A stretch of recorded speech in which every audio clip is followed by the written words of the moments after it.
Hi, this is John Harding for EDL 954, Fort Hays State University, module number 3. I want to thank you for your attention. I'll try to keep this as brief and concise as I can. I assembled most of this information about 5 days ago, so going back through it now, I realize there's some pieces that I don't quite match up or I may have incorrect, so I hope someone will correct me. I didn't choose the Kansas State School for the Blind where I'm the superintendent simply because we do not receive K-12 funding from the K-12 finance formula. We get our dollars from SGF, State General Funds, so everything is quite a bit different, and I chose Emporia instead of our school. If we consider Emporia's budget, we look at the assessed valuation, which is the total value of the district residents' real and personal property, houses, cars, boats, trailers, this sort of thing. That amounts to almost $205 million for the 1920 budget. CASB says that cash balances are really just a one-time snapshot. They fluctuate significantly because districts receive revenue in certain months, but the bills keep coming. So sometimes there are high balances when revenue is received, but districts must make those funds last over several months sometimes to cover shortfalls in other funds.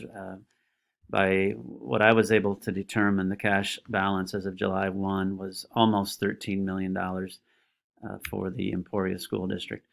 The general state aid received, this is school funding, which averages in Kansas about $15,105 per pupil for the current school year, which is a sizable increase over the last year. I know that many districts were pleased that this was settled at the state level, but in the eyes of many, it was simply recouping what had been lost in previous years. So the general state aid that Emporia received was a little over $29 million for the 1920 budget. Total expenditures were $95,496,000.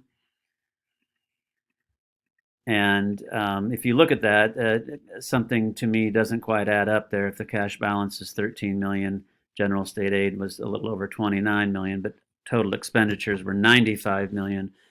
I am questioning where the other funds came from to balance the budget. So I'm sure there's an obvious error that I have made, or a discrepancy in the numbers, or other revenues which aren't included. But those are the numbers that I came up with. For free and reduced enrollment, you can see I've copied a chart. This varies by the household size. So if you have fewer people, then the amount that you make to qualify is reduced.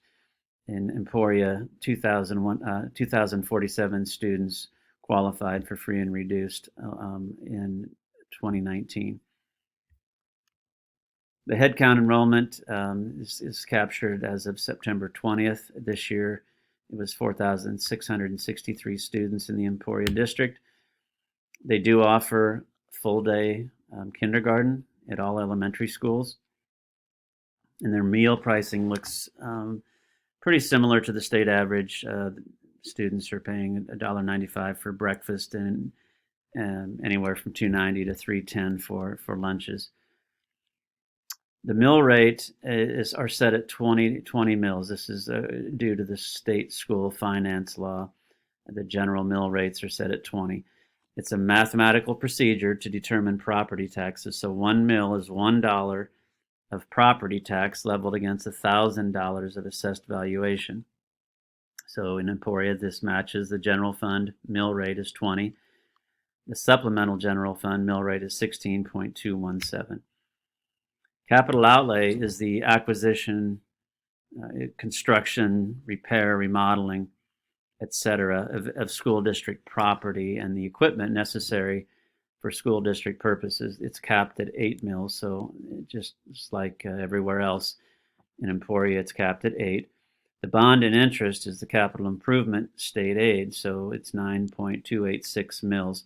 I did find a different number for this in another location, so again, a discrepancy that I would be curious to find out which one is most accurate.